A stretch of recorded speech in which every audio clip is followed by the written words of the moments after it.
आपल्या गवताला तणनाशक मारायचं चालू आहे.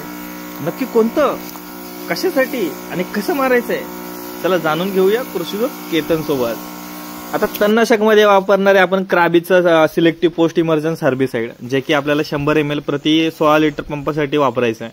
तर ते पहिलं टाकून घेऊया.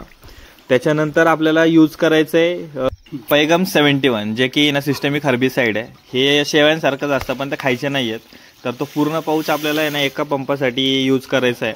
तर तो पूर्ण पाऊच टाकायचा आणि लगेच आपला पंप 16 लिटरचा भरून घ्यायचा पाण्याने. आणि पाणी भरून पंप रेडी झाला की लगेच आपण आता औषध फवारायला तयार.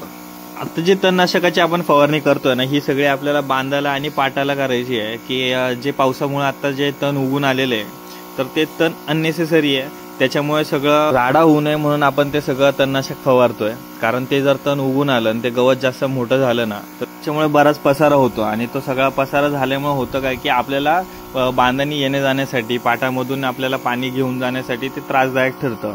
त्याच्यामुळे आपण सगळे जे पाटाला आणि बांधाला असणारं गवत जे आता रिसेंटलीच उगून आलेलं आहे त्यासाठी पोस्ट इमर्जन्स हर्बिसाइड यूज करतोय.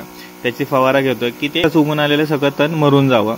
आणि या ठिकाणी तुम्हाला दिसत असेल की आपण ऊसातील जे पाट आहेत, ज्या ऊसाला पाणी देण्यासाठी जे पाट आपण यूज करतो त्या पाटाला मध्ये पण जे गवत उगून आलेलं आहे त्यासाठी आपण हा फवारा घेतोय. की खूप साऱ्या अडचणीत आहे पण तरी पण आपण त्या ठिकाणी फवारा घेतोय कारण पाणी भरायला ते सोपं होतं. तर अशा प्रकारे आपण आपल्या सगळ्या बांधाला आणि पाटाला औषध मारून घेतलेलं आहे तणनाशक. आणि अशाच नवीन व्हिडिओसाठी आपल्या कृषीदूत केतन चॅनलला